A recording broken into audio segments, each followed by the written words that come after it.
de l'attaque du TGV Thalys va être mis en examen pour tentative d'assassinat en lien avec une entreprise terroriste. De nouveaux éléments ont permis aux enquêteurs de conforter la piste djihadiste. Les bourses européennes et américaines respirent un peu mieux ce soir après le lundi noir. En revanche, les bourses chinoises et notamment Shanghai ont continué de perdre du terrain. L'économie chinoise en plein réajustement. Israël face au défi des migrants africains remis en liberté aujourd'hui de plusieurs centaines d'entre eux avec ordre de la Cour suprême. Mais ils ont l'interdiction de se rendre à Tel Aviv et Eilat.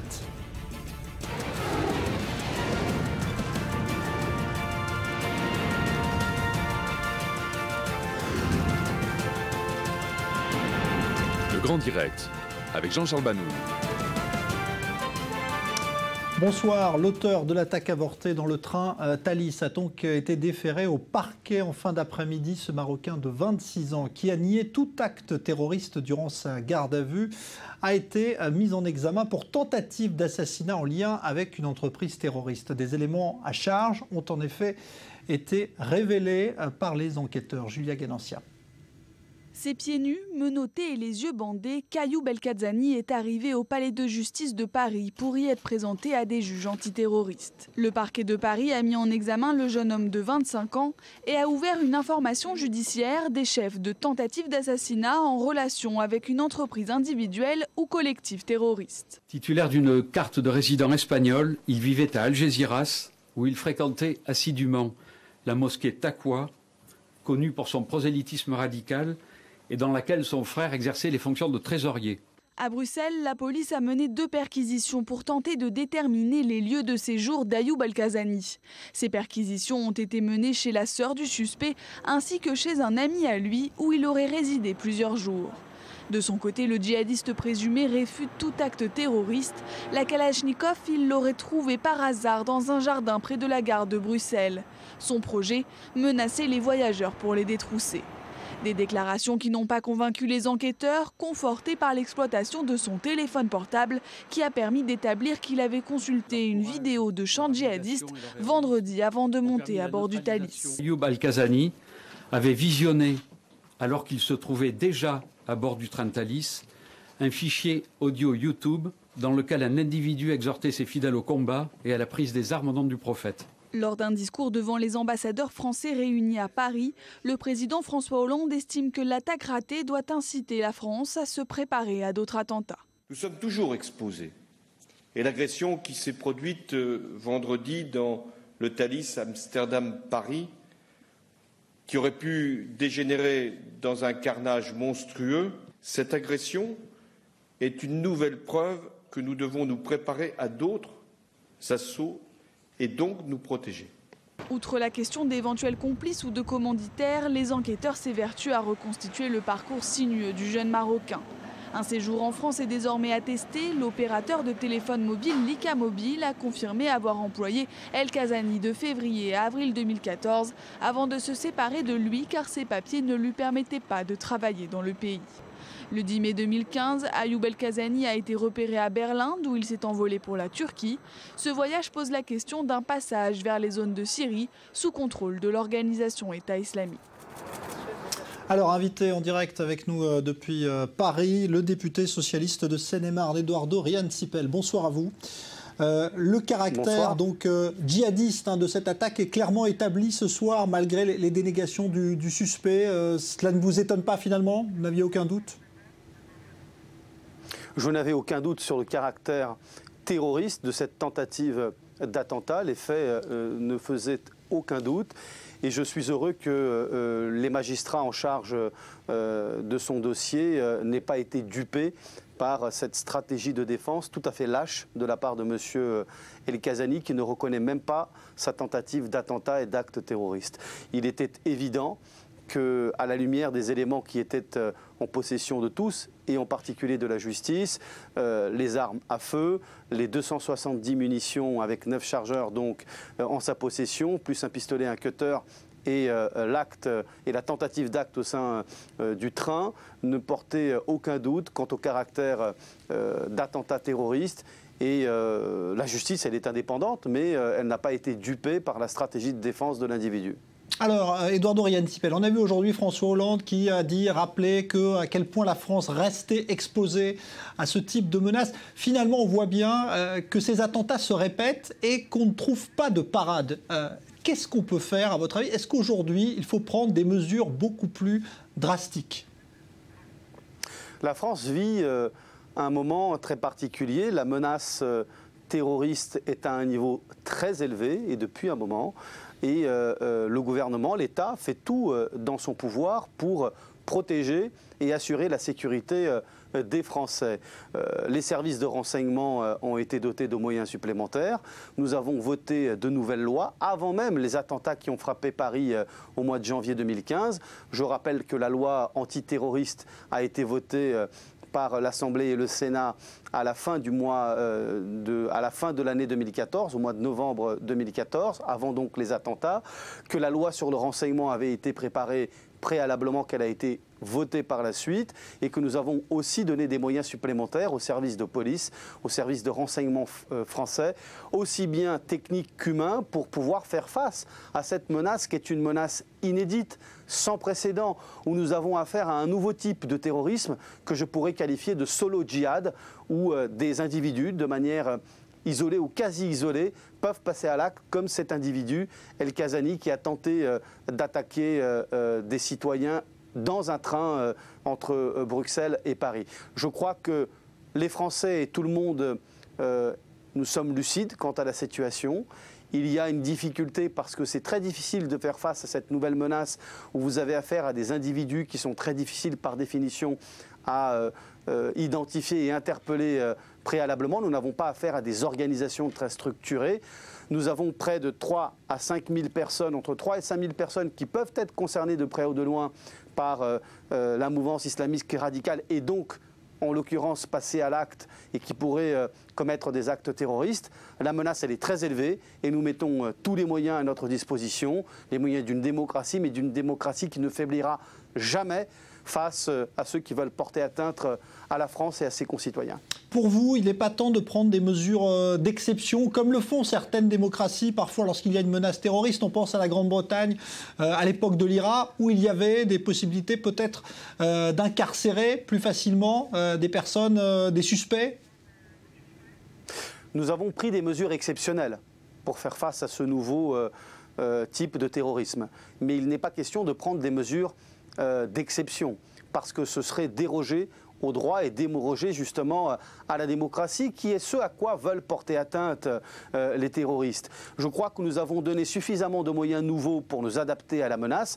Je pense notamment à la possibilité de rétention administrative pour ceux qui voudraient par exemple rejoindre les terrains de djihad à l'extérieur. Nous avons les moyens de les empêcher en retenant leur passeport. Nous avons des moyens aujourd'hui de poursuivre des individus pour actes de terrorisme. Ça, c'est la nouvelle réalité grâce à la loi que nous avons votée. Avant, il fallait au moins être 2 pour être qualifié d'un acte terroriste, d'une tentative d'acte terroriste. Maintenant, un seul individu peut être qualifié de la sorte. C'est le changement de la nouvelle loi antiterroriste que nous avons votée à la fin de l'année 2014. Donc nous avons renforcé l'arsenal juridique, nous avons renforcé l'arsenal des services de renseignement pour anticiper la menace et donner plus de moyens aux renseignements pour anticiper. Et nous avons aussi renforcé les moyens d'action pour ceux qui sont sur le terrain pour opérer contre justement ceux qui seraient des candidats à des actes terroristes en France, à ce nouveau terrorisme de type djihadiste que je qualifie encore une fois de solo djihad, dans la mesure où un seul individu peut passer à l'acte pour commettre un acte terroriste. Mais encore une fois, des moyens exceptionnels, oui, des moyens d'exception, non, parce que ce serait justement sortir du terrain de l'état de droit et ce serait là donner une victoire aux terroristes qui veulent porter atteinte justement à nos sociétés démocratiques et à leurs institutions. Est-ce qu'à votre avis, la coopération européenne aujourd'hui est suffisamment bonne parce qu'on voit par exemple dans le cas de ce suspect qu'il a pu passer d'un pays à l'autre, l'Allemagne, l'Espagne, la Belgique, la France, finalement assez facilement et peut-être échapper aux mailles du filet du renseignement? Vous avez raison, la coopération entre les différents pays est fondamentale, et en particulier au sein de l'Union européenne. Je crois que la coopération s'est beaucoup améliorée et renforcée au cours de ces derniers mois, mais je crois qu'il faut tirer toutes les leçons, notamment de cette dernière affaire dans le Thalys, pour améliorer et faire encore plus pour le partage d'informations, pour la coopération entre les services de renseignement européens, pour être plus efficace et anticiper les choses, qu'aucune information ne soit, je dirais, sans être à la portée de tous les pays européens et de tous les services européens lorsqu'il y a des individus dont on sait qu'ils peuvent être dangereux et passer à l'acte en matière de terrorisme et d'attentats. Je crois qu'on peut toujours s'améliorer.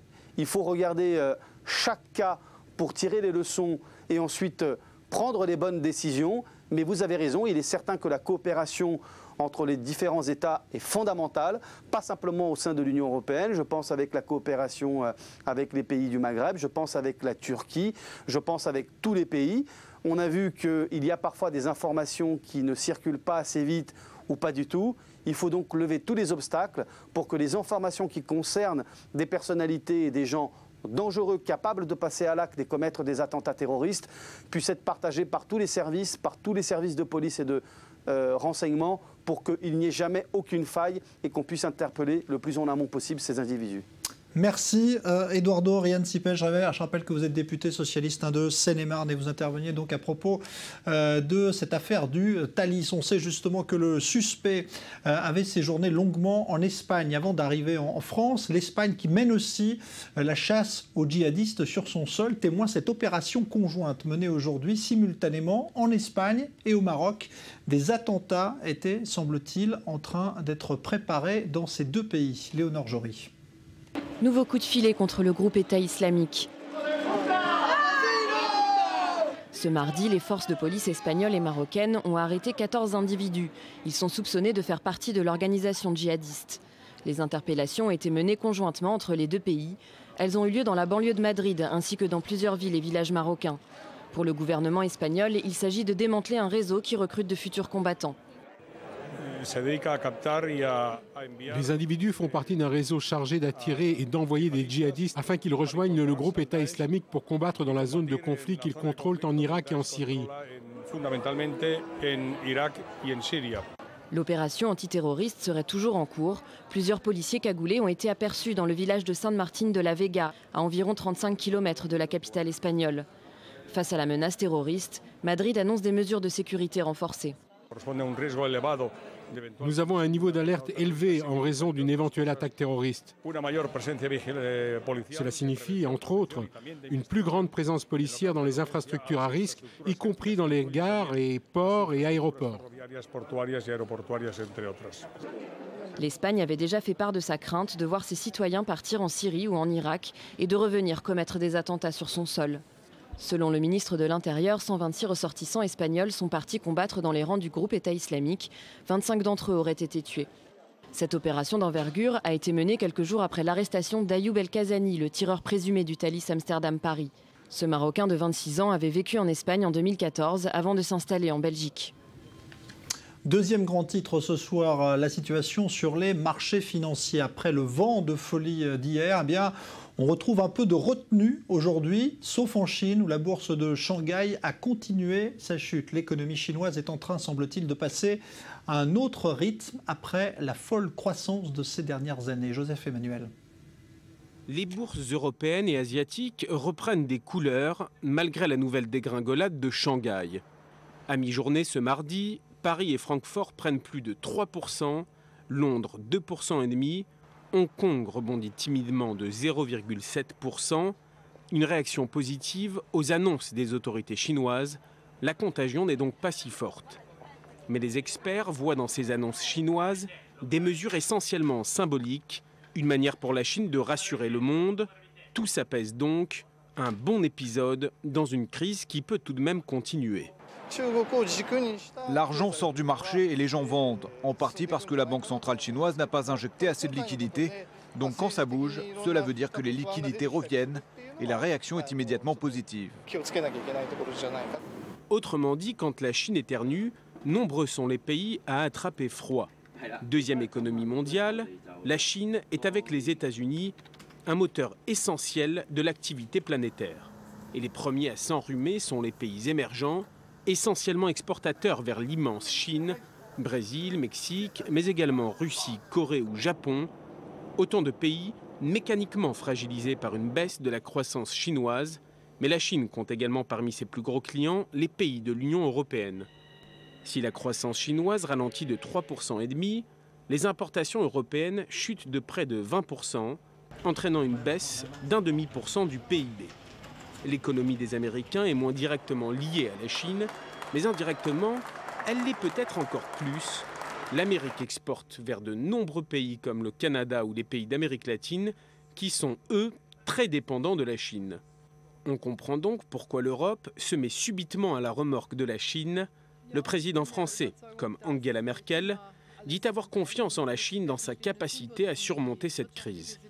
Entre-temps, l'euro continue de monter, mais les experts calment les ardeurs des boursicoteurs et affirment que l'euro monte pour des raisons purement techniques.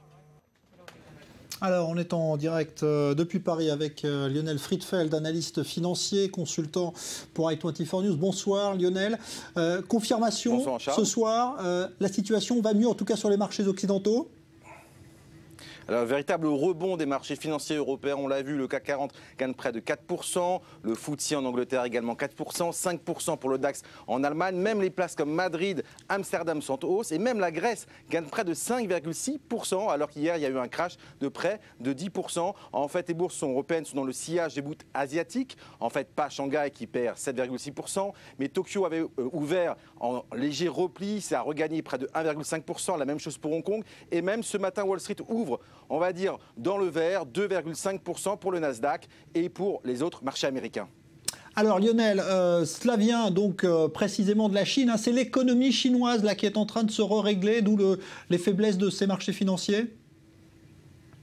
Alors en fait, on se rend compte simplement qu'effectivement il y a eu une crise, notamment de la bourse de Shanghai. Les fondamentaux de l'économie chinoise ont fait douter, notamment parce qu'il y a de la dette, parce qu'il y a du shadow banking. Mais il faut savoir une chose, c'est que le gouvernement chinois vient d'annoncer aujourd'hui notamment une baisse des taux d'intérêt à 4,6%, une baisse du taux de réserve des banques, donc il va avoir plus d'argent pour financer l'économie à 1,75%. Et donc c'est près de 30 milliards de dollars qui ont été investis, qui ont été injectés dans le système financier chinois. Donc c'est véritablement considérable. Et deuxièmement, notamment les bourses, notamment hier, ont quand même perdu près de 2,97 trilliards de dollars, notamment avec ces crashs boursiers.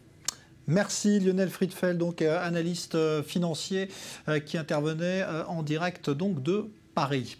En Israël, à présent, les services de sécurité annoncent ce soir avoir déjoué un attentat de grande envergure, le démantèlement d'une cellule terroriste qui prévoyait de cibler les pèlerins juifs qui se rendent sous escorte prier sur le tombeau de Joseph, situé à Naplouse, dans les territoires palestiniens. Les détails avec Maxime Pérez.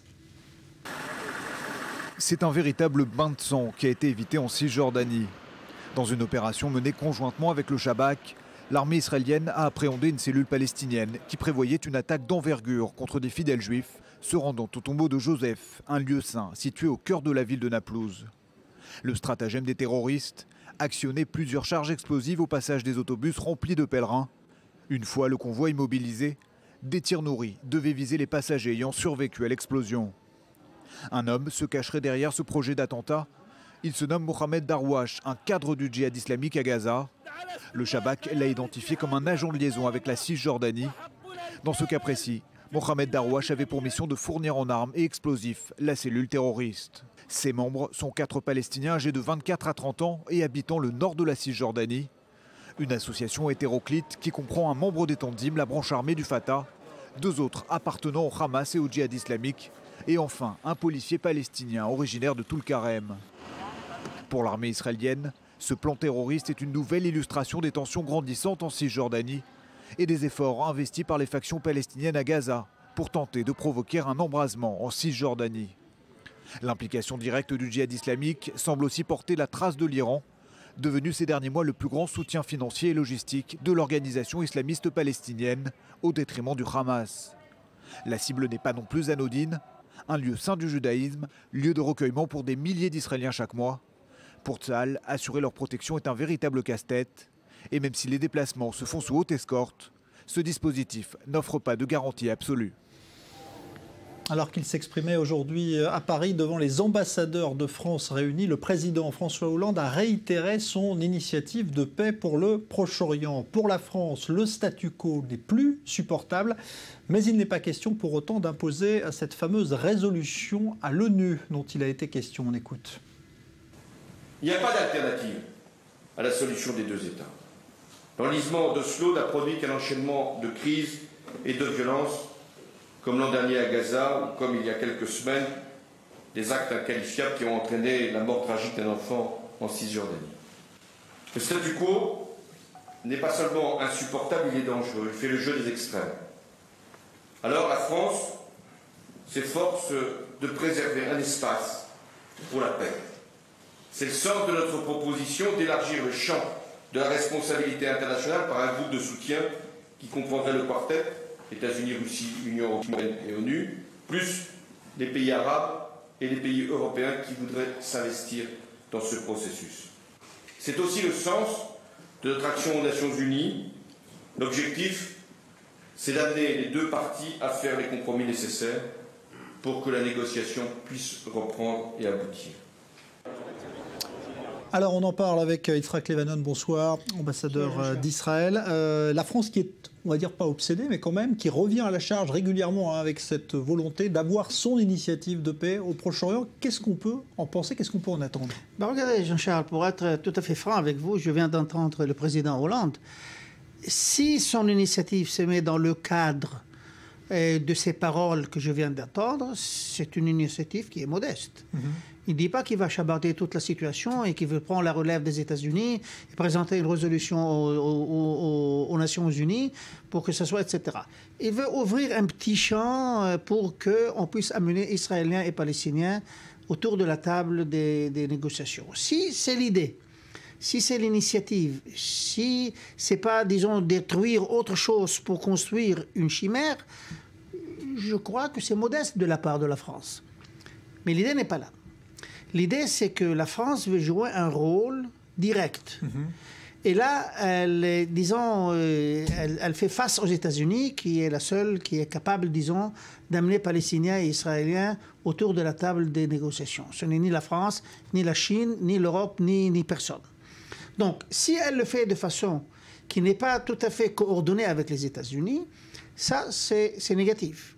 Jusqu'à présent, Israël a demandé à la France, les États-Unis aussi ont demandé à la France de s'abstenir de prendre une telle initiative. Je ne parle pas de ce que je viens d'entendre de façon modeste, mais une initiative. Une résolution, par exemple. Une résolution au Conseil de sécurité qui sera adoptée, parce qu'elle va embarrasser les États-Unis. Bien sûr qu'elle va embarrasser Israël, et ceci n'amènera à rien du tout. Ce sera une autre résolution qui ne pourra pas amener, disons, Israéliens et Palestiniens autour de la table de négociation. L'idée d'amener les deux parties pour reprendre les négociations, c'est une bonne idée. Je crois qu'Israël elle est prête à cela sans aucune condition préalable pour qu'on puisse retourner à la table. Donc, si la France veut soutenir les États-Unis dans cet effort, ou bien il y aura un effort, disons, pas tout à fait international, mais un effort, disons, combiné avec plusieurs vecteurs, pour amener les Palestiniens à cette table, je crois que c'est positif. Mais quand François Hollande parle de statu quo qui devient aujourd'hui insupportable, est-ce que c'est une manière de mettre la pression sur les Israéliens uniquement et notamment sur Netanyahou? Indirectement, oui. Indirectement, oui, parce que dans la conscience française et européenne aussi, celui qui ne marche pas, celui qui ne fait pas bouger la situation, celui qui, disons, s'abstient de faire quelque chose, c'est le Premier ministre israélien. Ce qui n'est pas tout à fait vrai. Ce qui n'est pas tout à fait exact. Parce que la position israélienne dit de façon très claire que reprendre les négociations sans aucune condition préalable, demain matin, même aujourd'hui, que ce soit à Jérusalem, que ce soit à Ramallah ou partout, pour arriver à une solution à l'amiable, disons, qui pourra satisfaire les deux parties. C'est la partie palestinienne qui pose des conditions. Par exemple, une déclaration israélienne de s'abstenir de construire de nouvelles implantations, disons, ou de faire autre chose, etc. Donc, la position, lorsque le président Hollande parle de cette façon-là, indirectement, il parle d'Israël, qui est la partie qui est têtue, entre guillemets. Mais ce n'est pas vrai du tout. Donc, si la France veut jouer un rôle, de nouveau, en appuyant les États-Unis, pas à la place des États-Unis, elle devrait parler avec les deux parties pour qu'ils changent de position, palestinienne et israélienne, ne mettent pas des conditions préalables pour qu'on puisse arriver à la table. Lorsqu'on est autour de la table de négociation, chacune des deux parties peut étaler sur cette table tout ce qu'ils veulent. Merci, Yitzhak Levanot, donc ambassadeur d'Israël. François Hollande qui a évoqué également aujourd'hui, lors de cette même intervention, eh bien, la neutralisation du président syrien Assad. C'est le terme qu'il a utilisé. Ce serait selon lui la seule précondition à la paix en Syrie. Assad, justement, qui dans une interview télévisée hier montre qu'il est toujours à la tête du pays et qu'il n'a pas l'intention de répondre à l'escalade israélienne suite aux récents tirs de roquettes venus de Syrie. Mathias Inmar.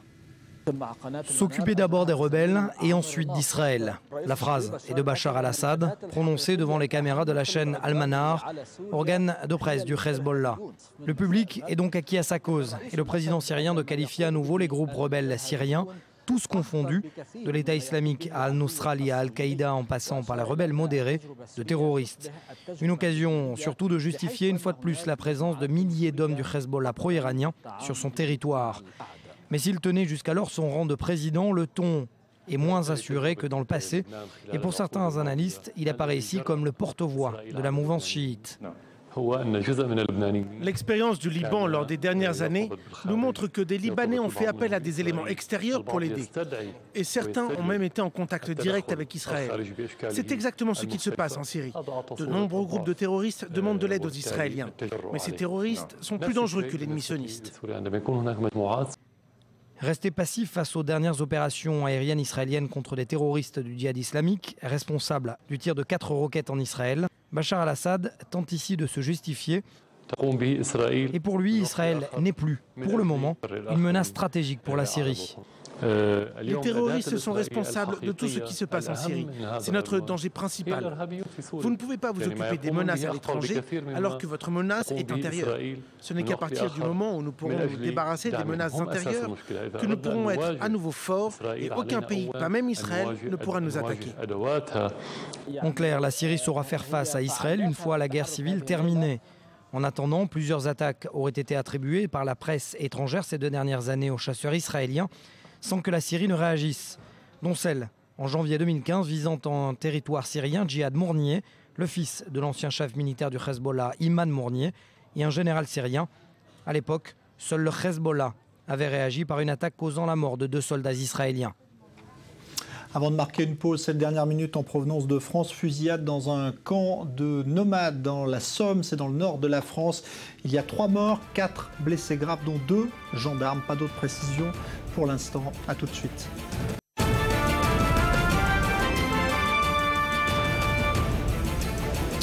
L'auteur de l'attaque du TGV Thalys mis en examen pour tentative d'assassinat en lien avec une entreprise terroriste. De nouveaux éléments ont permis aux enquêteurs de conforter la piste djihadiste malgré les dénégations du suspect.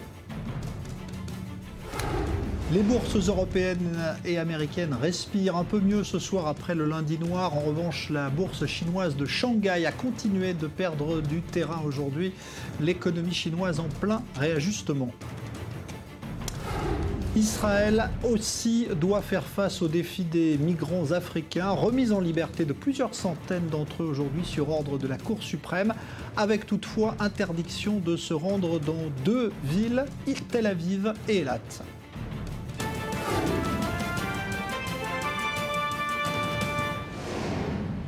Le suspect de l'attaque du Thalys a donc été présenté à des juges antiterroristes ce soir et pour les enquêteurs, il ne fait désormais plus aucun doute qu'il s'agissait bien d'une tentative d'attentat avortée grâce à l'héroïsme de plusieurs passagers.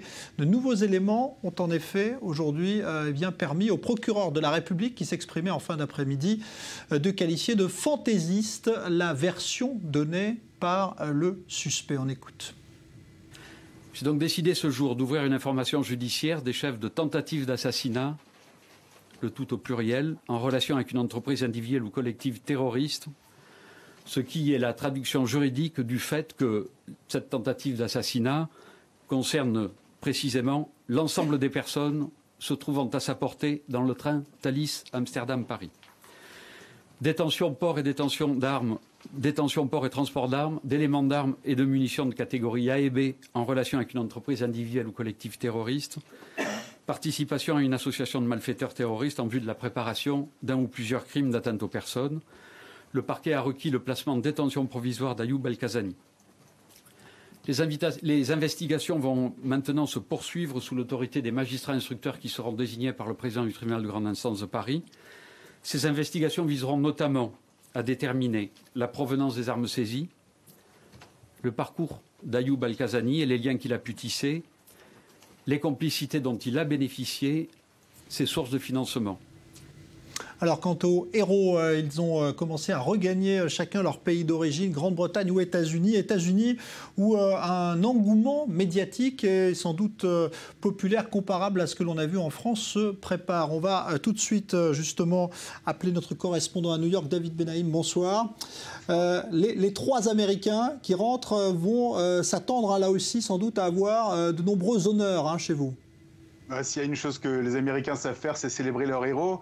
La ville de Sacramento prévoit d'accueillir les trois jeunes Américains originaires de la ville dans une ambiance populaire. Le maire Kevin Johnson a annoncé sur Twitter qu'une parade aurait lieu à leur retour pour honorer leur acte de bravoure, en rajoutant le hashtag Sacramento Proud, la fierté de Sacramento, histoire de capitaliser sur l'événement. Pendant que deux des Américains, les militaires, sont soignés et débriefés à la base de Landstuhl en Allemagne, le premier à rentrer au pays est Anthony Sandler, qui est attendu aujourd'hui dans sa ville natale. Il est étudiant à Sacramento State University où l'attend une soirée de festivités. Le président de l'université a déjà annoncé que de nombreuses personnes ont proposé de payer ses frais de scolarité jusqu'à 40 000 $ pour sa dernière année d'études en kinésithérapie qui reprend lundi. La mère de Sandler a également annoncé qu'un voyage de quelques jours était prévu pour New York avant sa rentrée pour répondre aux nombreuses demandes d'interviews et de presse magazine et des chaînes de télé. C'est le milliardaire Tim Boyle, le patron de Columbia Sportswear, une marque de vêtements sportifs qui fournira son avion privé comme mode de transport aux jeunes héros, qui est déjà en passe de devenir une célébrité instantanée.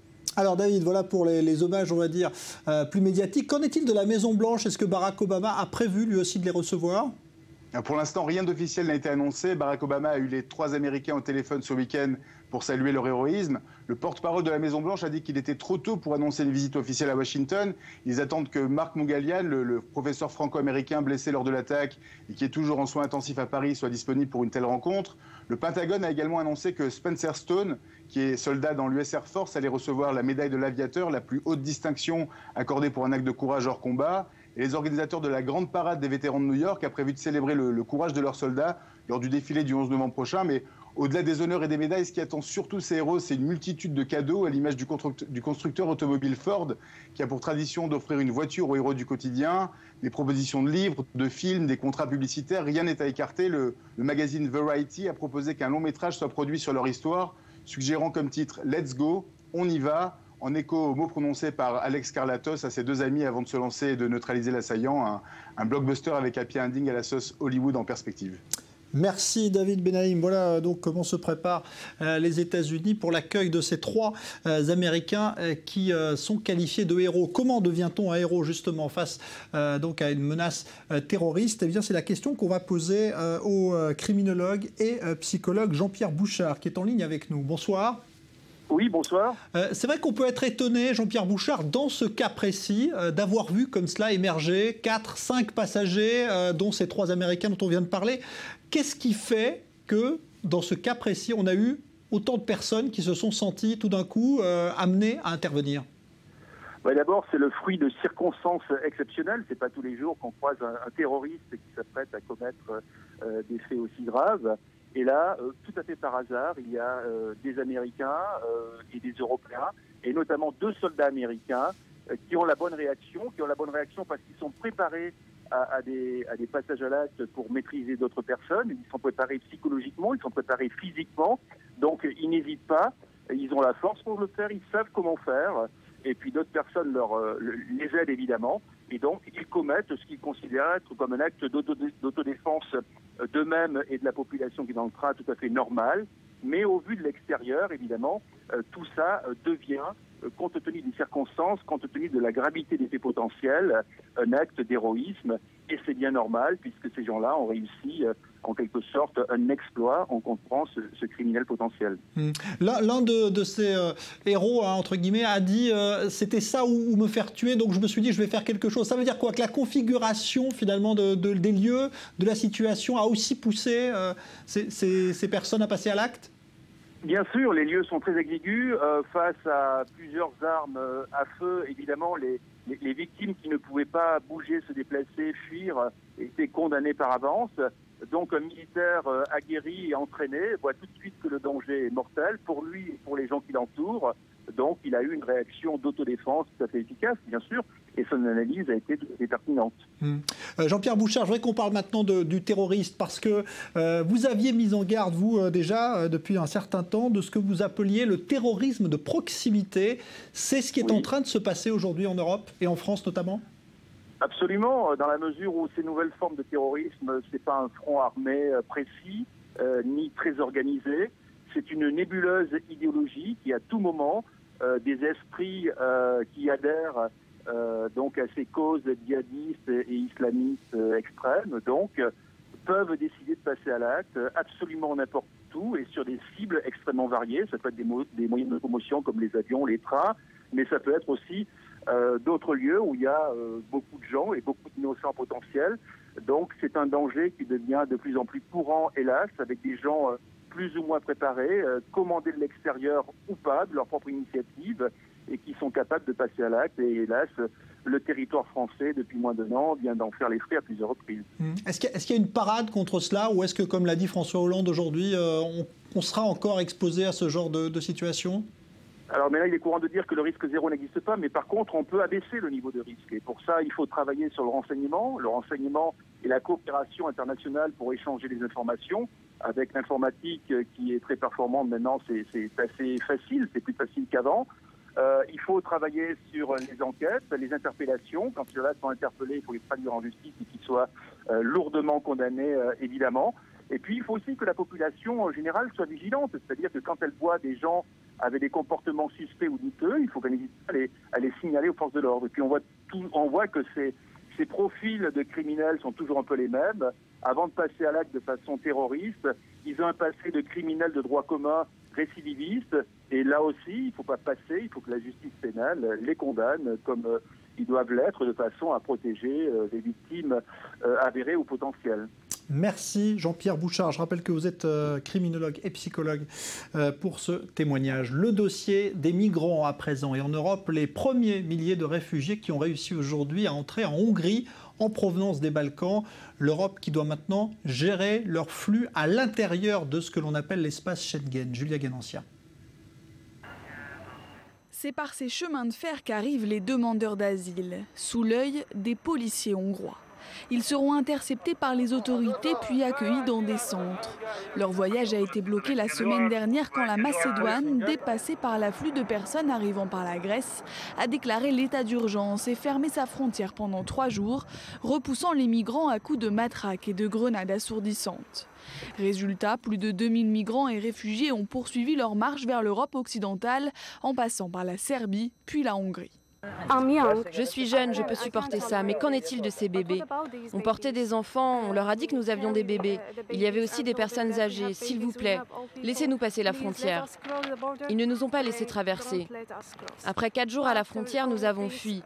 Peut-être 2 ou 3 000 personnes ont fui et ensuite on a quitté la Macédoine.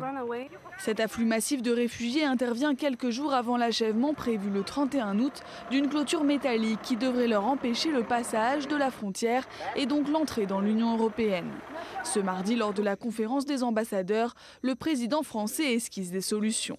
Les crises migratoires ont atteint un niveau qui n'a pas d'équivalent depuis la fin de la Seconde Guerre mondiale. Nous devons veiller à une répartition équitable des réfugiés.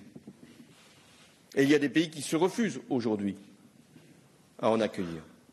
En Europe. En attendant que des solutions communes soient mises en place, l'Allemagne de son côté assouplit ses pratiques en cessant de renvoyer les demandeurs d'asile syriens vers leur point d'entrée dans l'Union européenne. Nous nous félicitons de cet acte de solidarité européenne. Pour la Commission, cela constitue une reconnaissance du fait que nous ne pouvons pas laisser seuls les États membres aux frontières extérieures à gérer le grand nombre de demandeurs d'asile qui cherchent refuge en Europe. Jeudi, les pays concernés par cette crise doivent se réunir à Vienne. L'Autriche, elle aussi très touchée par cet afflux migratoire, doit proposer lors du sommet un plan d'action car la situation devient très préoccupante. Durant les 7 premiers mois de l'année, c'est 95 000 migrants qui ont été recueillis en Méditerranée. Et en Israël, le défi des migrants se pose également, mais d'une autre manière. Israël qui doit gérer ceux qui sont sur son territoire depuis déjà plusieurs années, sans titre de séjour. La Cour suprême a aujourd'hui ordonné leur remise en liberté. Et Maël Benoliel a suivi l'un de ces migrants remis donc en liberté. Reportage. Il est de nouveau libre. Après plus de 18 mois passés en rétention dans ce centre situé dans le désert du Negev, c'est enfin le jour de la libération pour Moussa, arrivé en Israël en 2008 depuis le Soudan et un Darfour en guerre. Ils viennent juste de nous libérer, enfin, c'est ce qu'ils ont dit, mais je ne sais pas. Je n'ai pas l'impression d'être libre car je ne sais pas où je vais aller maintenant. Comme Moussa, ils sont 1200 à bénéficier d'une décision de justice. Il y a quelques jours, la Cour suprême a statué que les migrants ne pouvaient pas être détenus à Choulot plus de 12 mois.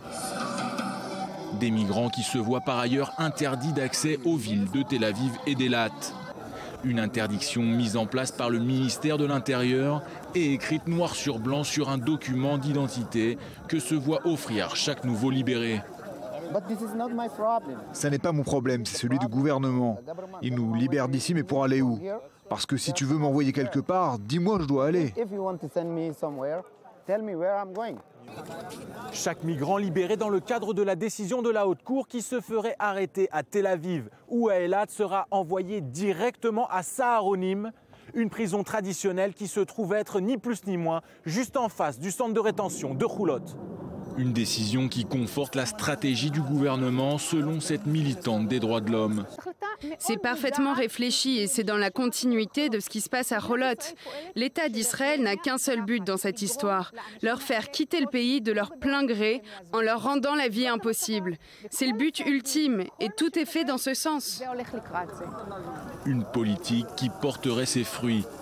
Selon le ministère de l'Intérieur, 8335 demandeurs d'asile ont quitté Israël ces 2 dernières années. Un véritable manque à gagner pour Israël si l'on en croit cet employé d'hôtel venu chercher à Choulot de la main-d'œuvre. Je suis en train de faire des entretiens de travailleurs potentiels pour nos hôtels de la mer Morte. Nous avons sans cesse des besoins pour améliorer la qualité de nos services. Nous ne prenons que les meilleurs. Au cours des dernières années, 47 000 migrants ont réussi à entrer illégalement en Israël via l'Égypte, à la recherche d'un emploi, mais surtout d'une terre d'asile. Oui, je suis désormais libre, mais je ne sais pas de quel genre de liberté il s'agit. Car on me libère, mais je ne peux pas me rendre où je veux aller. Donc non, je ne me sens pas heureux et je le serai uniquement quand je retournerai dans mon pays, en homme libre. Oui, j'ai beaucoup d'affaires, mais c'était ma maison ici, tu sais. Je suis très heureuse que certains d'entre eux quittent enfin cet endroit. Mais j'en connais beaucoup d'autres qui ont déjà une convocation en poche. Qu'ils viennent du Soudan, d'Érythrée ou du Congo, la quasi-totalité d'entre eux demandent le statut de réfugié. Mais Israël n'a accordé ce statut qu'à seulement 1% d'entre eux, le taux le plus bas de tous les pays occidentaux. Alors on va en parler avec Nadia Ellis tout d'abord. Bonsoir, vous êtes chercheuse à l'université de Tel Aviv, spécialisée dans l'analyse du discours. Alors on a vu que ces migrants libérés aujourd'hui n'avaient pas le droit de se rendre dans 2 localités, Tel Aviv et Eilat, et d'autres localités eh bien, ne sont pas prêtes non plus à les accueillir, ce qui donne lieu à des réactions parfois épidermiques. Oui, exactement. Alors il y a notamment la déclaration du maire d'Arad aujourd'hui qui a été très dure, qui a employé des termes très très durs. Je vais en citer quelques passages. Entre autres, il a dit « Je suis déterminé à ne pas laisser ces infirmiers infiltrés rejoindre Arad. Donc tout d'abord, on remarque l'emploi du mot infiltré. Il y a plusieurs mots qui sont employés pour parler de ces personnes. Évidemment, il y en a qui parlent de demandeurs d'asile, il y en a qui parlent d'émigrés, et il y en a qui parlent de clandestins, il y en a qui parlent même d'infiltrés. Alors on verra après dans le traitement de la presse quel genre d'attribution on donne à ces personnes qui sont effectivement des demandeurs d'asile, ni plus ni moins, et ils sont rentrés effectivement illégalement en Israël. Donc à la limite, le mot clandestin pourrait s'appliquer, mais le mot infiltré est chargé vraiment d'une connotation très négative qui est reprise après par la suite de ces déclarations. Et notamment, à un certain moment, il dit « Nous sommes prêts à tout scénario. Si nous devons renforcer notre combat sur ce sujet, je n'hésiterai pas à demander aux résidents de se joindre à la lutte pour le bien-être de la ville. » Donc une rhétorique de guerre, presque de guerre civile, qui est quelque part peut-être pas tout à fait à point dans cette situation, dans le sens où la situation est déjà très compliquée, ces gens ne savent pas où aller. Et là, on a un maire qui parle à ses citoyens et qui les invite à se joindre à une lutte, comme s'il y avait une lutte armée entre ces infiltrés qui étaient là pour conquérir une terre, quelque part pour conquérir la ville, comme s'il n'y avait pas de force de police, il n'y avait pas d'armée, comme si on était dans le Far West et que voilà, il y avait besoin que les citoyens sortaient leurs armes pour aller contre ces infiltrés. C'est une rhétorique qui est assez grave en ce moment. On la retrouve à plusieurs reprises en Israël, mais aussi à l'étranger, dans le traitement de la presse étrangère et notamment française, qui est assez bizarre pour le moins. Oui, il y a une phrase notamment qui est évoquée, puisque ce centre de rétention était situé dans le sud d'Israël, dans le Negev. Exactement, exactement. Alors plusieurs journaux titrent leurs articles « Israël lâche 1 millier de clandestins africains dans le désert ». Comme, je veux dire, la phrase, elle est vraiment manipulative dans le sens où, évidemment, le centre se trouve dans le désert. Donc, effectivement, le moment où ils sont relâchés, ils se trouvent dans le désert. Mais c'est pas qu'Israël a pris des gens d'une ville et les a lâchés dans le désert, sans eau, sans nourriture, sans abri. Enfin, c'est quand même une vision très partielle de la situation qui est, encore une fois, situation qui est très grave, mais quand même, il y a façon et façon de la présenter. Ce qui est d'ailleurs paradoxal, c'est que les journaux africains parlent d'émigrés africains qui ont été relâchés par Israël, mais dans des termes qui ne sont absolument pas les mêmes avec lesquels la presse française traite de cette affaire. Et alors, ce qui est intéressant aussi, c'est que Le Point, par exemple, parle de milliers de clandestins, et il y en a d'autres qui parlent de centaines de clandestins. Et en tout cas, tout le monde parle de clandestins africains désemparés. Vraiment un emploi de langage qui laisse croire qu'Israël fait exprès pour, en gros, mettre ces gens à la mort, quelque part. Et bien que la situation ne soit pas facile, c'est une manière de cadrer cette situation qui est assez partielle. Alors, je voudrais qu'on accueille également au téléphone Jean-Marc Lilling, qui est avocat spécialisé dans le droit d'asile et l'aide aux réfugiés. Bonsoir, Jean-Marc Lilling. Bonsoir. D'abord, il y a quelque chose qui frappe dans le reportage qu'on a vu de Maël Benoliel, c'est qu'il y a à la fois des besoins de main-d'œuvre dans des établissements hôteliers en Israël, et en même temps, on empêche ces migrants d'aller vers ces localités, notamment la ville touristique d'Eilat. En effet, mais enfin de toute façon, le gouvernement ne manque pas de donner dans les contradictions depuis le début de l'arrivée de ces demandeurs d'asile en 2007-2008. Il n'y a pas de politique, il n'y a que de l'incitation à la haine et en tout cas une manière de rendre leur vie très très difficile pour qu'ils choisissent soi-disant volontairement de repartir vers l'Afrique ou vers des pays tiers. Mais de toute façon, oui, en effet, il n'y a pas de logique. Il y a des besoins, il n'y a pas de problème d'emploi en Israël, surtout pour une main-d'œuvre bon marché. Et là où on aurait besoin d'eux, et là où ils auraient besoin d'aller, en tout cas dans un premier temps, pour trouver des solutions à plus long terme, on ne leur autorise pas à y aller. C'est-à-dire que là, aujourd'hui, concrètement, que vont faire ces centaines de personnes qui ont été remises en liberté aujourd'hui, qui n'ont pas le droit d'aller donc à Tel Aviv et à Eilat? Où vont-elles aller? Est-ce qu'il y a des centres prévus, des centres d'accueil d'urgence? Alors, il n'y a pas du tout de centre d'accueil prévu. Les différentes associations qui aident les réfugiés et les communautés des réfugiés en dehors de Tel Aviv et d'Eilat essayent de subvenir à leurs besoins. J'étais toute la journée moi-même au téléphone à essayer de trouver des endroits même qui soient prêts à les accueillir pour 1 ou 2 nuits ou une semaine. De toute façon, cela va prendre quelques jours à s'organiser. Demain, il y a 600 de plus qui vont sortir de Cholot. Il faut savoir, et je crois en fait que cette décision de leur interdire Tel Aviv et Eilat a en fait un effet d'annonce pour empêcher une colère des différentes municipalités et du sud de Tel Aviv et d'Eilat qui craignent l'arrivée massive de personnes. Mais il faut encore se souvenir qu'on parle seulement de 1200 personnes sur 45 000 au moins qui sont déjà en Israël. Et donc, c'est pas 1200 personnes qui vont changer la donne, ni à Eilat, ni à Tel Aviv. Et le gouvernement, une fois de plus, fait preuve de démagogie plus que de chercher des solutions réelles et efficaces. Merci Jean-Marc Lilling, donc avocat spécialisé sur cette question. C'est vrai qu'on est loin des chiffres de l'Europe. Et vous parliez de cette colère justement des habitants de quartiers en Israël où il y a déjà beaucoup de migrants. C'est le cas de Tel Aviv, le sud de Tel Aviv, où ce soir d'ailleurs une manifestation hostile donc à l'arrivée possible de migrants est organisée. Léa Berdugo, bonsoir. Vous êtes sur place. Que craignent justement les manifestants qui sont derrière vous ? Exactement, quelques 300 personnes étaient attendues. Ils sont uniquement quelques dizaines à s'être rassemblés ce soir. Alors leur mot d'ordre est simple, eh bien c'est l'expression d'un ras-le-bol et l'incompréhension face à la décision qu'a prise la Cour suprême il y a quelques jours, celle de libérer 1200 migrants entre hier et aujourd'hui. Alors ces habitants sont là pour dénoncer cette libération et ils ne croient pas du tout au respect de l'interdiction qu'ont ces migrants de rejoindre la ville de Tel Aviv. Selon certains, eh bien, des dizaines de migrants sont venus dans la ville avec leurs valises comme si c'était chez eux, selon leurs termes. Alors eux expriment des craintes, des inquiétudes. Selon ces habitants du sud de Tel Aviv, eh bien, ils ne sont plus en sécurité ici au sein de la capitale économique d'Israël. Ils craignent de sortir le soir après la tombée de la nuit. Alors on a pu interroger des membres de ce groupe qui s'appelle le Front de Libération du sud de Tel Aviv et nous avons eu sa porte-parole devant notre caméra il y a quelques minutes. Elle s'appelle Miri Lavi, je vous propose de l'écouter.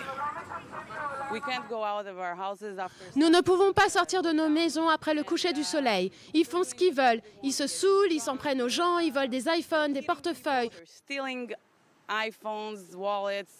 ne parle même pas de violence physique que beaucoup d'entre nous ont subi jusqu'à ce qu'on comprenne qu'on doit rester dans nos maisons après le coucher du soleil. Voilà, merci à Léa Berdugo, donc en direct de Tel Aviv. Merci à vous, Nadia Ellis, dossier des migrants qui concerne donc à la fois l'Europe, on le sait, mais aussi Israël dans d'autres proportions. Le Liban à présent, alors que le gouvernement tente de mettre fin à la contestation liée au dossier du ramassage des ordures, eh bien des affrontements violents éclatent dans les camps de réfugiés palestiniens du Liban. Affrontements entre factions qui ont fait plusieurs morts et qui ajoutent au chaos. Solal Azerwal. Pour répondre à la crise des déchets et aux violentes manifestations, le Premier ministre libanais propose un conseil des ministres extraordinaire. Dans les rues de Beyrouth, la crise du ramassage des ordures ménagères a laissé place à un mouvement de protestation. Des milliers de Libanais expriment leur dégoût de leurs responsables politiques. Dans ce chaos ambiant, des affrontements ont eu lieu dans le plus grand camp des réfugiés du Liban. Et des centaines de Palestiniens fuient ce camp d'Aïn el-Eloué pour se réfugier dans les mosquées environnantes. La rixe opposait les islamistes de Joun al-Sham aux membres du Fatah. En toile de fond, le conflit syrien. La tension est vive entre les groupes rivaux qui s'affrontent régulièrement et l'intensité des tirs empêche les ambulances d'évacuer les blessés. Parmi les 54 000 Palestiniens résidant dans ce camp, de nombreuses factions d'extrémistes cohabitent dans une zone de non-droit. Confiée aux organisations palestiniennes, la sécurité n'est pas assurée par l'armée libanaise qui ne rentre pas dans Aïn el-Eloué. Pourtant, les troupes libanaises se massent aux 4 issues du camp. Leur mot d'ordre, laisser sortir, mais empêcher d'entrer. Selon l'UNRWA, parmi les 450 000 Palestiniens réfugiés au Liban, la moitié vivent dans les 12 camps du pays. Pour terminer, un festival de sculpture unique en son genre. Cela se passe dans le nord d'Israël. Des artistes venus du monde entier sont invités à s'exprimer en utilisant une matière première trouvée sur place, la pierre de Galilée. Reportage Mairie avec Léa Volbert. Orpish, village du nord d'Israël. C'est ici que se déroule en ce moment le festival de sculpture sur pierre de Galilée. Nous sommes très fiers d'accueillir des artistes venant de différents domaines et de différents endroits dans le monde. Les participants viennent du monde entier. Quant aux artistes locaux, les Israéliens, ils viennent de différents milieux sociaux, de différentes écoles aussi. Je pense qu'un village où l'art est florissant et où les artistes peuvent faire preuve de créativité est un village qui promet un avenir stable pour les plus jeunes générations.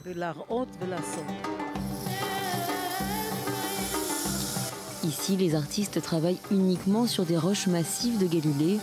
Il s'agit de créer une œuvre unique en utilisant une large variété de techniques. Nous voulons la vie, nous voulons créer, nous sommes des artistes, nous sommes différents. Nous aimons les gens, la beauté, mais aussi l'art. Nous sommes ici pour que l'art triomphe.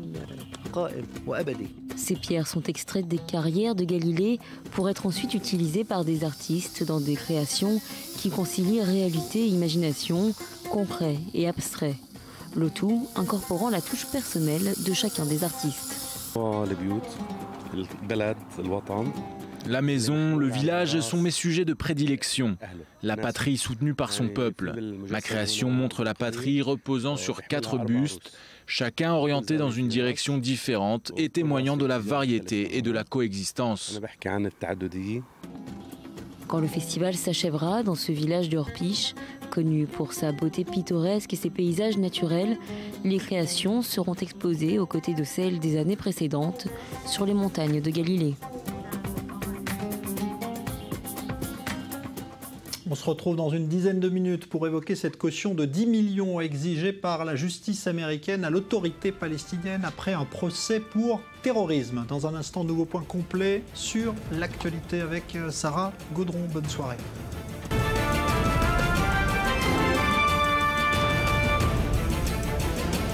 Retour du Grand Direct, l'autorité palestinienne va accepter de payer une caution de 10 millions de dollars à la justice américaine. C'est la suite d'un procès fleuve qui s'est tenu pendant plusieurs mois et qui a vu la condamnation de l'autorité palestinienne à payer des centaines de millions de dollars de dommages et intérêts pour son soutien à des attentats terroristes qui ont été commis en Israël au début des années 2000, des attentats qui avaient fait des victimes américaines. Joseph Emmanuel pour le rappel des faits.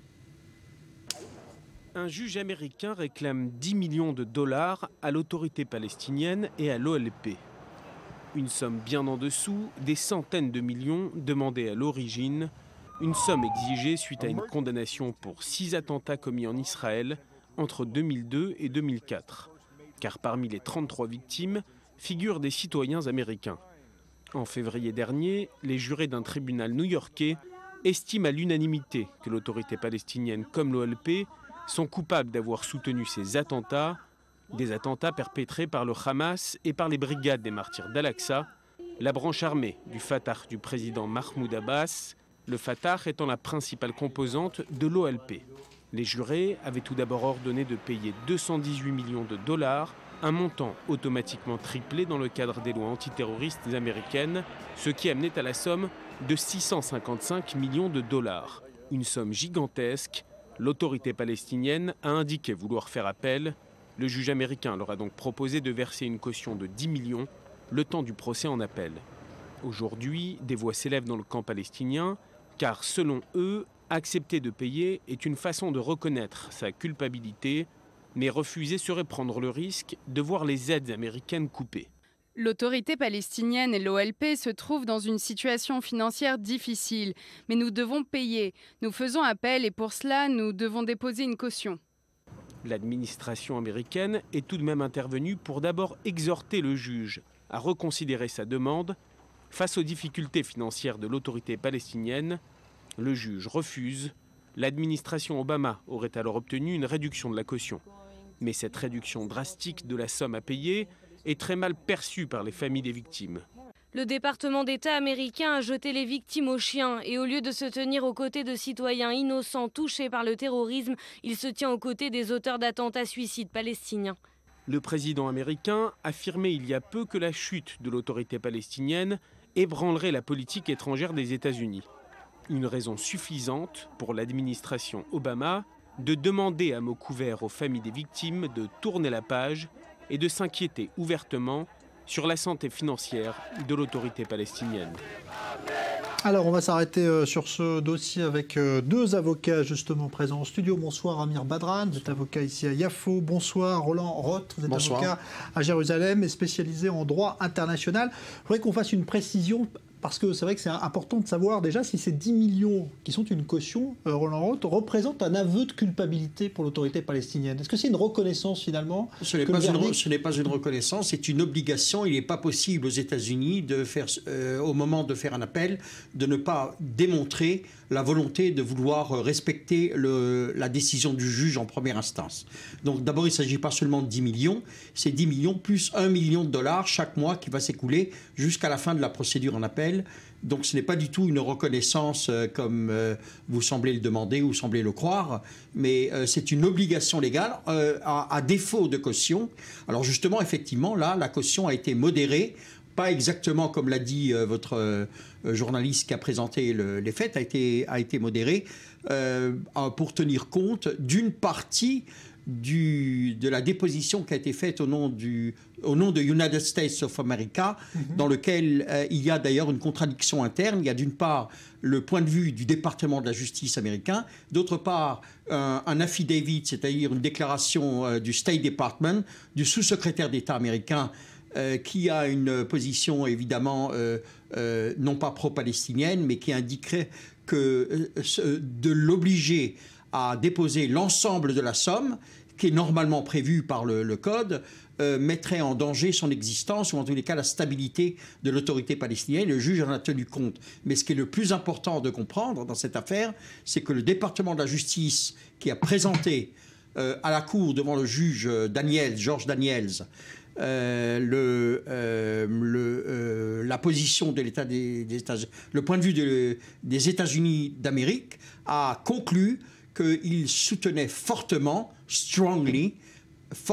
et le fait que la terreur est une chose dangereuse, non pas seulement pour les victimes américaines, mais en général, et que par conséquent, il soutenait la position principale des victimes, qui était de dire qu'il ne faut pas surseoir à signer le jugement. Le juge n'avait pas encore signé le jugement, puisqu'il y avait une procédure en cours entamée par l'autorité palestinienne ou ses représentants, qui disait qu'il ne fallait pas signer le jugement. Justement, ce qui est arrivé, c'est le contraire.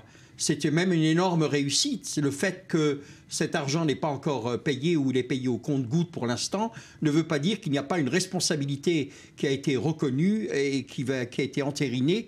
Et il est probable, à mon avis, qu'en appel, il n'y a aucune chance que l'autorité palestinienne puisse gagner, puisque le seul argument qu'elle a, réel, je parle de il a toutes sortes, les avocats sont capables d'inventer n'importe quel argument, même qui n'existe pas, mais je parle qu'il y a un argument réel, mais cet argument réel qu'ils soulèvent maintenant en appel est le seul argument qu'ils disent simplement qu'il n'y a pas de juridiction personnelle pour les victimes devant le tribunal américain, alors que la loi est extrêmement claire.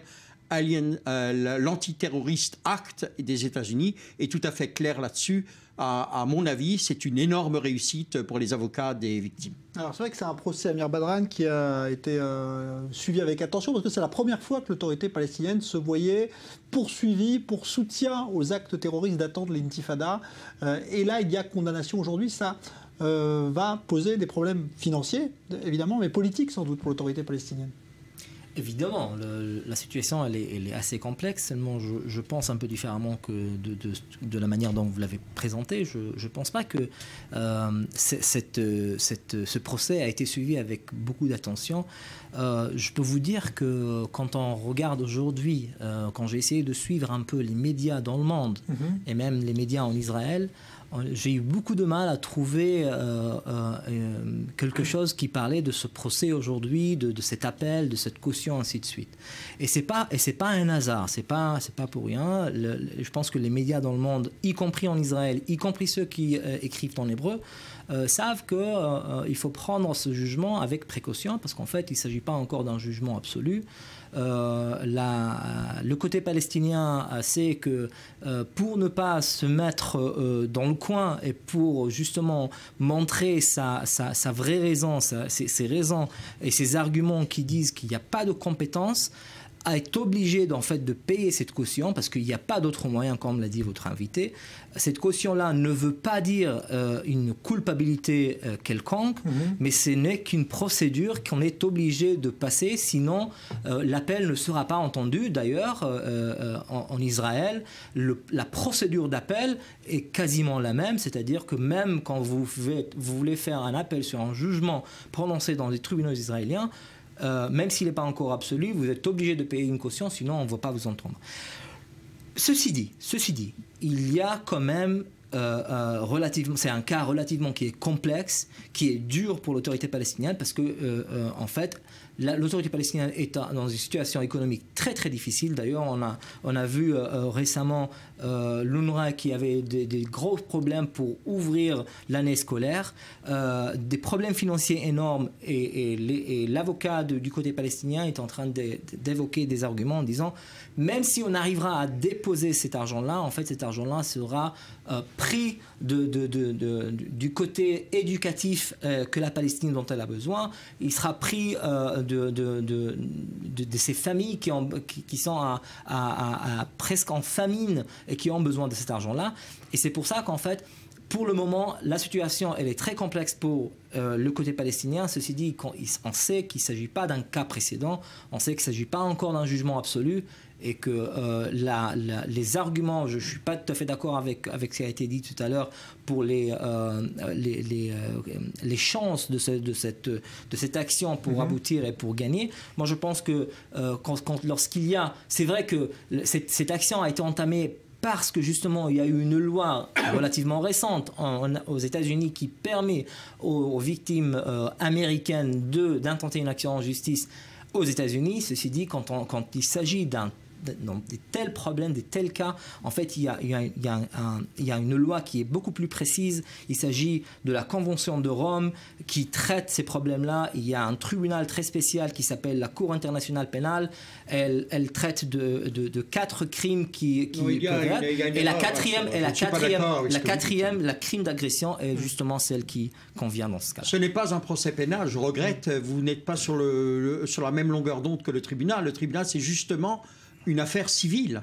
Et dans cette affaire civile, ce qui a été jugé et qui a été tranché par le jury n'a pas décidé de façon arbitraire. Il y a eu des débats qui ont duré 9 ans, durant lesquels il y a eu des dépositions de la part de témoins et d'experts, mais ce ne sont pas seulement des experts, des nombres de pièces à conviction. Ce qui est extraordinaire dans cette affaire, c'est que l'autorité palestinienne a été obligée par le juge américain à dévoiler ses cartes et à emmener tous les dossiers de ses services secrets pour montrer qu'il y a une connivence directe de ses employés dans les divers attentats qui sont évoqués et pour lesquels il y a de nombreuses victimes israéliennes, y compris au Sbarro, y compris au Café Moment à Jérusalem, Moment, je ne sais pas comment on l'appelle en français. Et donc cette affaire-là est une affaire purement civile. Ce que le tribunal a fait, c'est qu'il a entériné les faits qui démontrent qu'il y a une responsabilité civile, et cette responsabilité civile a été amplement soutenue par non seulement un faisceau de présomption, mais des preuves extrêmement précises. Si l'autorité palestinienne avait refusé de dévoiler, elle a mis 4 ans à refuser, elle a fait des appels devant toutes les instances d'appel des États-Unis. Le juge a dit « Je délivre un jugement par défaut de 900 millions de dollars si vous n'emmenez pas les documents ». Ils ont été contraints d'emmener les documents et il est établi clairement par ces documents que tel employé qui faisait partie, par exemple, des services secrets palestiniens, était le jour policier palestinien et la nuit faisait des actes terroristes et avait été non seulement été impliqué dans la perpétration des actes, mais que l'autorité palestinienne les a soutenus financièrement. Et tout ça est établi dans des documents que l'autorité palestinienne elle-même, M. Salam Fayyad, a subi un contre-interrogatoire dans cette affaire Sokolov à New York. Sa déposition a été faite exceptionnellement à Jérusalem. Il n'a pas été convoqué au tribunal à New York. Les avocats des parties se sont rendus à Jérusalem où ils l'ont. Et durant ce contre-interrogatoire, il a été contraint de dire par le juge que l'autorité palestinienne va délivrer tous les documents qu'on lui demande et dont on savait qu'elle les avait. Et ces pièces à conviction, c'est des aveux. Il n'y a aucune chance dans cet appel possible. Mais est-ce que ce n'est pas là justement le point sensible finalement des procédures engagées par les Palestiniens devant la Cour pénale internationale, c'est de se dire finalement qu'ils peuvent être exposés en contrepartie à ce type de procès, y compris en Israël un jour, d'être poursuivis par des victimes d'actes terroristes qui diront finalement c'est l'autorité palestinienne qui a soutenu ces actes. Est-ce que ce n'est pas un risque là pour l'autorité palestinienne aujourd'hui de s'engager sur la voie de ces procédures juridiques? J'ai dit que je n'étais pas francophone, mais ça me fait penser à un proverbe français qui dit « à la guerre comme à la guerre ». C'est-à-dire que c'est vrai que les deux parties sont en guerre, peut-être qu'ils sont en pourparlers, mais le terrain de combat entre les partis belligérants est en train de s'élargir. Et quand il s'élargit justement dans une nouvelle discipline, c'est un nouveau sport, qu'apparemment les deux côtés essayent de voir qui est le plus fort, et elle se déroule dans une scène différente. Si au départ elle se déroulait dans les champs de bataille, après elle se déroulait dans les médias, maintenant les partis trouvent recours plus facilement aux instances ne sont pas des champs de juridiques, bataille, justement. aux instances juridiques. Non, j'ai pas parlé de ça. J'ai pas parlé de ça. Les instances juridiques se trouvent de plus en plus saisies par les deux côtés. Et d'ailleurs aujourd'hui, plus récemment dans les dernières années, plus et plus par le côté palestinien qui trouve que c'est un moyen très légitime, mieux accepté dans la communauté internationale et sur lequel il peut faire beaucoup de gains, peut-être encore meilleurs que la résistance militaire ou autre. C'est-à-dire qu'aujourd'hui, lorsque Israël veut justement sanctionner l'autorité palestinienne, elle le fait pour justement empêcher l'autorité palestinienne de saisir la Cour internationale. Elle le fait justement pour arrêter ce genre d'actions parce qu'elle trouve que ce sont des actions qui la mettent en risque beaucoup plus que dans un champ de bataille normal. Et plus que sur le côté juridique? Alors je ne suis pas du tout d'accord. D'abord, il ne s'agit pas d'un champ de bataille. Ce qui était en cause, ce n'est pas seulement le problème spécifique des relations de l'autorité palestinienne qui était impliquée dans la deuxième intifada, mais c'est le cas général de la terreur et non pas de la guerre. Mon confrère ne distingue pas entre le droit de la guerre et le droit de la terreur, qui sont deux choses différentes. Ici, il s'agissait de terreur et la loi américaine et l'arsenal juridique américain qui existe, il s'inscrit en faux contre la terreur et il donne des armes pour obtenir des dommages-intérêts triplés, ce qui, justement, l'administration Obama, la semaine dernière, est intervenue pour une affaire similaire devant la Cour suprême des États-Unis en faveur du paiement de 2 billions de dollars en faveur des Marines américains qui ont sauté par le Hezbollah, non pas par l'autorité palestinienne, durant la guerre du Liban. Merci Roland Roth, merci à vous Amir Badran. Nouveau journal complet dans un instant.